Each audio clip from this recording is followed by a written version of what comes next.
السلام علیکم۔ نکاح، طلاق اور جنسی مسائل معلوم کرنے کے لیے ہمارے چینل پوشیدہ مسائل کو سبسکرائب کریں۔ شکریہ۔ جوانی کی اہمیت حدیث کی روشنی میں۔ میرے دوستو، جوانی اللہ کی بہت بڑی نعمت ہے۔ اس کی قدر ان جوانوں سے پوچھی جا سکتی ہے جو اپنی جوانی اپنے ہاتھوں سے تباہ کر چکے اور اب سوائے افسوس کے وہ کچھ نہیں کر سکتے، اور یہ جوانی 14 برس سے 32 برس تک ہوتی ہے۔ حدیث سے معلوم ہوتا ہے کہ قیامت کے دن جوانی کا بھی حساب ہوگا کہ جوانی کہاں صرف کی۔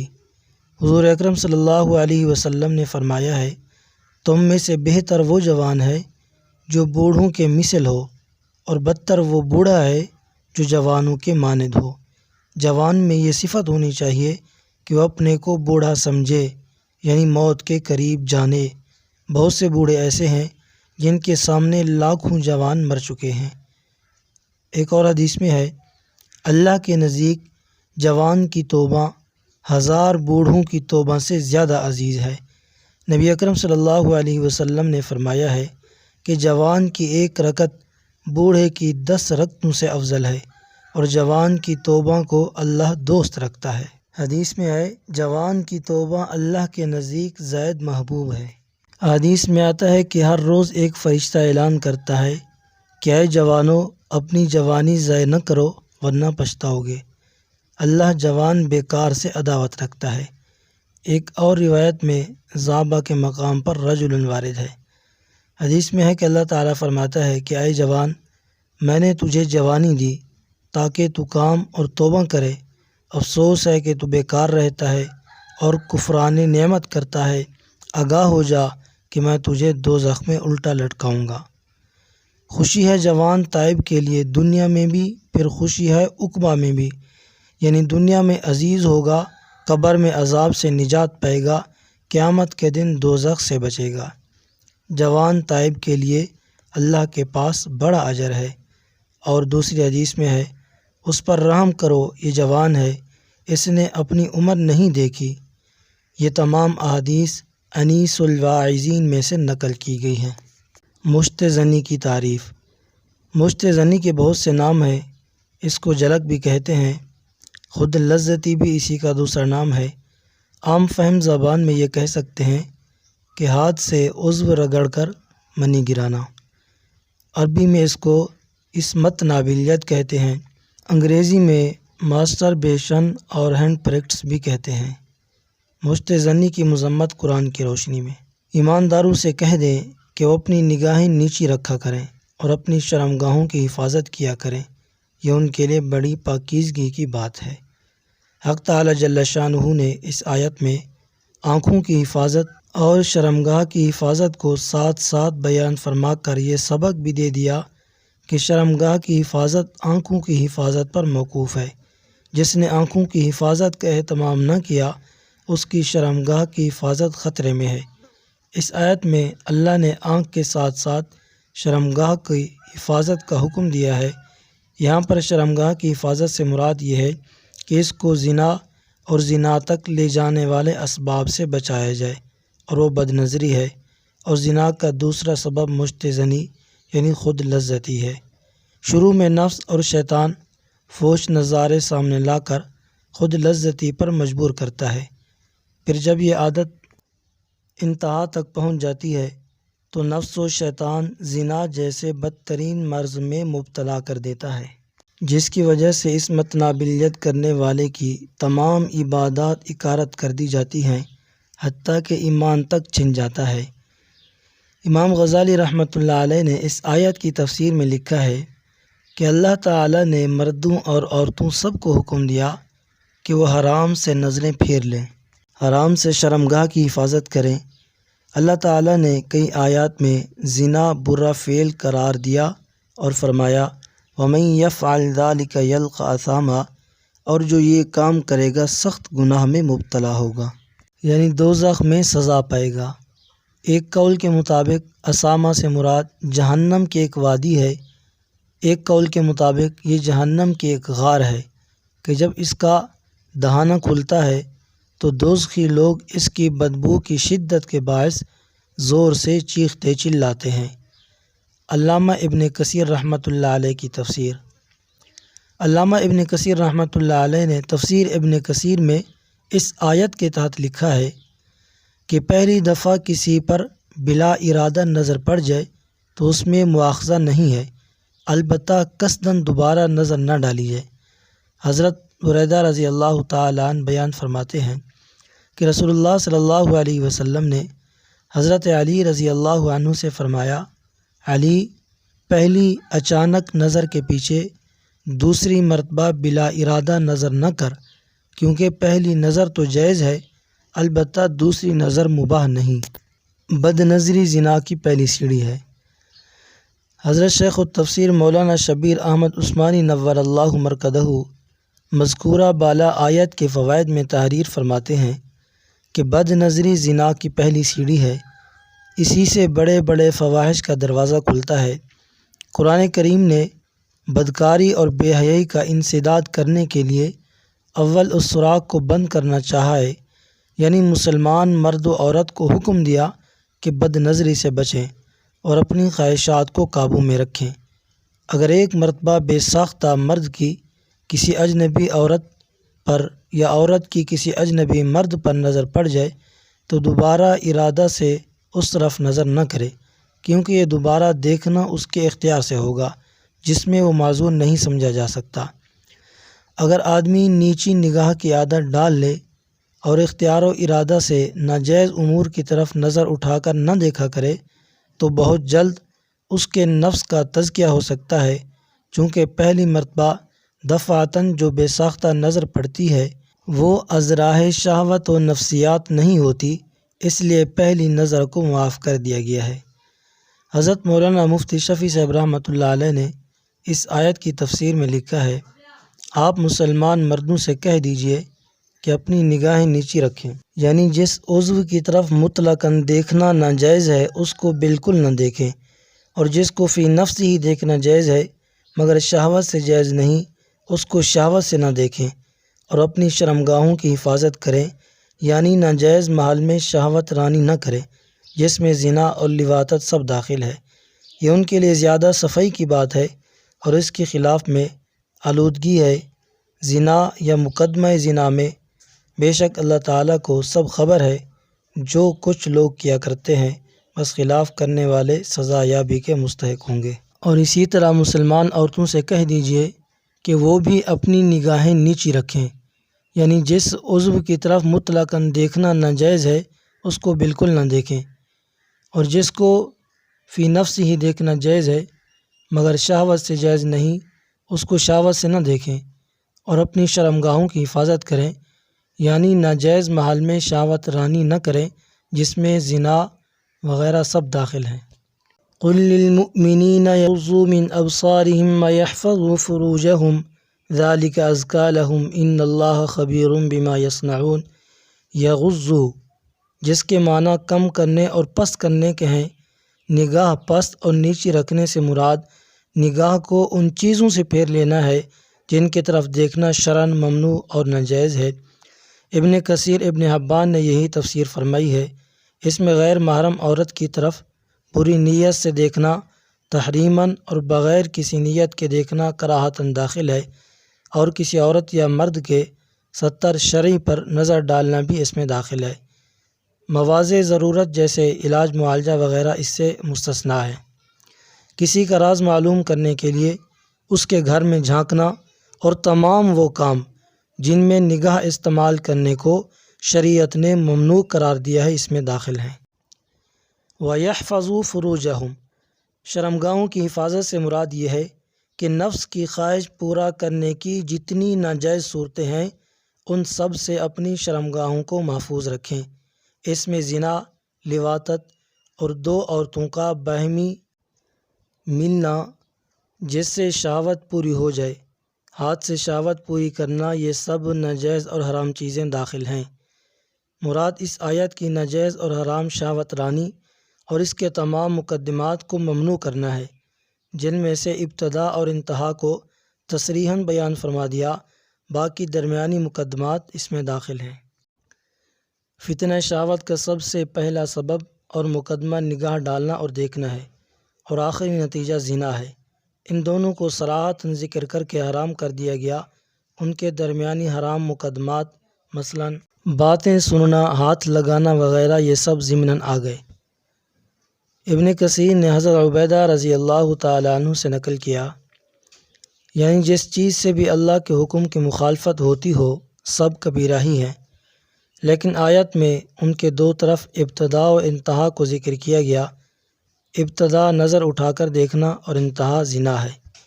طبرانی نے حضرت عبداللہ بن مسعود رضی اللہ تعالیٰ عنہ سے روایت کیا ہے کہ رسول اللہ صلی اللہ علیہ وسلم نے فرمایا، نظر شیطان کے تیروں میں سے ایک زہریلا تیر ہے۔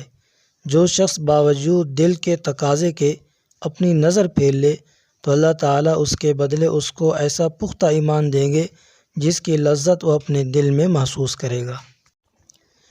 صحیح مسلم میں حضرت جریر بن عبداللہ بجلی سے روایت ہے، انہوں نے حضرت صلی اللہ علیہ وسلم سے روایت کیا، اگر بلا ارادہ اچانک کسی غیر محرم عورت پر نظر پڑ جائے تو کیا کرنا چاہیے؟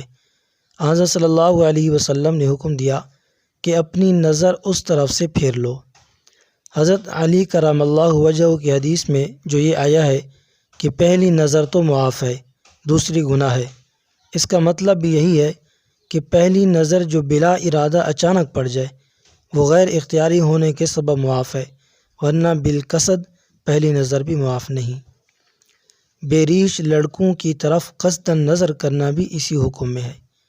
ابن کثیر نے لکھا ہے کہ بہت سے اسلاف امت کسی امرد یعنی بے ریش لڑکے کی طرف دیکھتے رہنے سے بڑی سختی کے ساتھ منع فرماتے تھے، اور بہت سے علماء نے اس کو حرام قرار دیا ہے۔ غالباً یہ اس صورت میں ہے جبکہ بری نیت اور نفس کی خواہش کے ساتھ نظر کی جائے۔ حضرت عیسیٰ علیہ السلام نے فرمایا کہ بیگانی عورت وغیرہ کے دیکھنے سے بچو، اس لیے کہ دل میں اس سے شہوت پیدا ہوتی ہے۔ کاشفی نے لکھا کہ ذخیرۃ المملوک میں ہے کہ انسان کے جسم میں شیطان کے لیے سب سے بڑی چیز آنکھ شیطان کا تیر ہے۔ تیر انسان کی آنکھ ہے، اس لیے دوسرے حواس اپنے آپ اپنے اپنے مقام پر ساکن ہیں، انہیں جب تک شے مس نہیں کرتی اس وقت تک حرکت میں نہیں آتے، بخلاف آنکھ کے کہ یہ دور و نزدیک ہر طرح سے انسان کو کام دیتی ہے، اور اسی کے ذریعے ہی انسان بہت سی غلطیوں کا شکار ہو جاتا ہے۔ یہ جملہ آفات جو انسان کو پہنچتی ہے اسی آنکھ توبہ شکن سے ہی پہنچتی ہے۔ آنکھ کو ایسے چھپا کے رکھ جیسے صدف میں موتی چھپاتا ہے، تاکہ بلیات کا نشانہ نہ بنو۔ پہلی بار کسی اجنبی عورت وغیرہ کو دیکھنا معاف ہے، اس کے بعد دوبارہ دیکھے گا وہ عمدن دیکھنے میں داخل ہوگا۔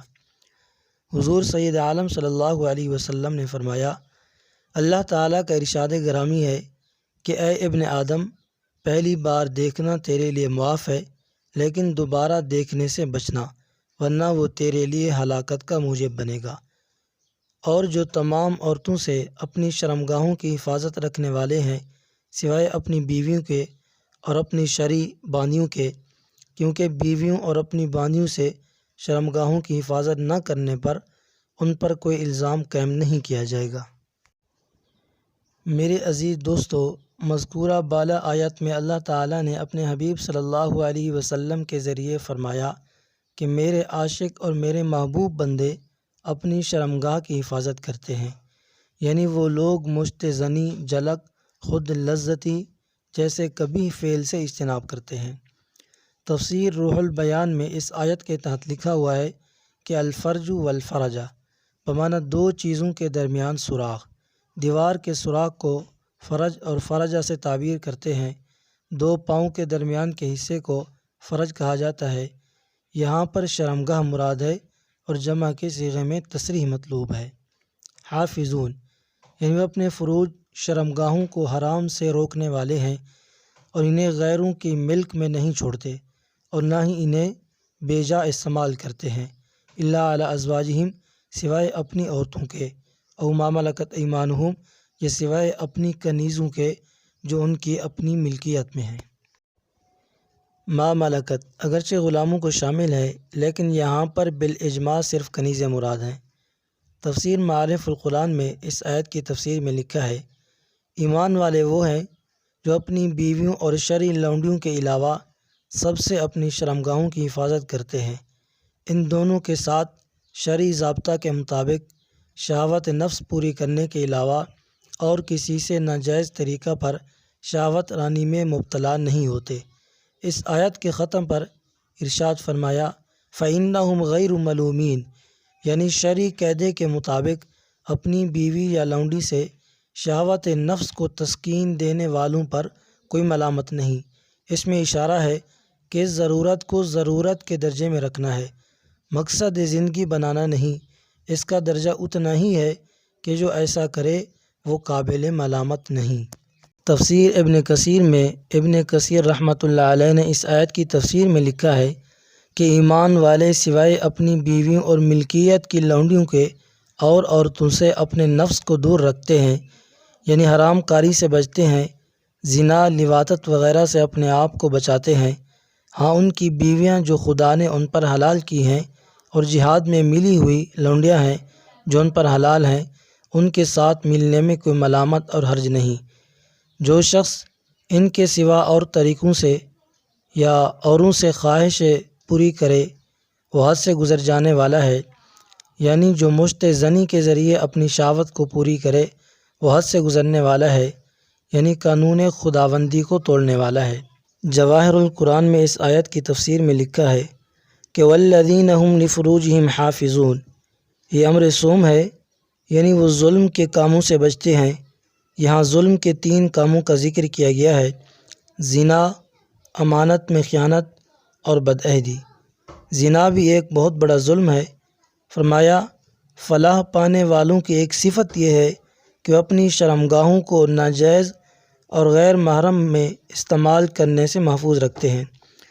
حضرت شیخ فرماتے ہیں زنا اس لیے ظلم ہے کہ زنا سے جو بچہ پیدا ہوگا اسے یا تو تہمت کے خوف سے قتل کر دیا جائے گا یا اسے کہیں پھینک دیا جائے گا، اور وہ مادر و پدر کی شفقت سے محروم رہے گا، یعنی ماں باپ کی شفقت سے محروم رہے گا، اور وہ در بدر خوار ہوگا۔ یہ دونوں ظلم ہیں۔ الا علی ازواجہم، اس سے مراد 2 قسم کی عورتوں کے ساتھ جنسی اختلاط کی اجازت دی گئی ہے۔ اول وہ عورت جو از روئے شریعت اسلامیہ اس کی بیوی ہو، دوم وہ عورت جو شرعی طور پر اس کی زر خرید لونڈی ہو۔ دنیا میں اس دوسری قسم کا وجود باقی نہیں رہا۔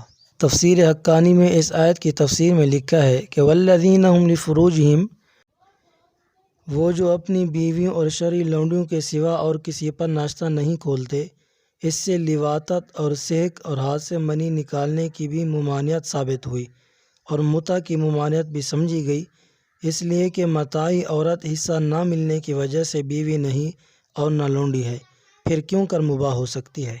حضرت ابن عباس رضی اللہ تعالی عنہما نے فرمایا ابتدائی اسلام میں عورتوں سے متع کرنا جائز تھا۔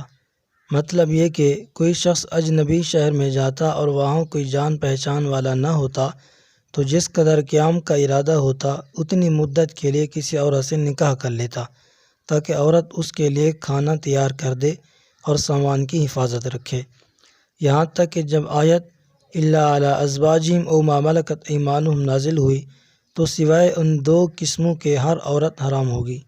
اس آیت کی موجودگی میں مزید کسی بحث و تمحیص کی ضرورت نہیں، میں فقط ان صاحبان کی غیرت ایمانی اور حمیت انسانی سے اتنا پوچھنے کی اجازت طلب کرتا ہوں کہ کیا وہ اپنی بچیوں، اپنی بہنوں کے لیے یہ امر پسند کرتے ہیں کہ انہیں کوئی متع کا پیغام دے یا وہ متع کرتی پھریں؟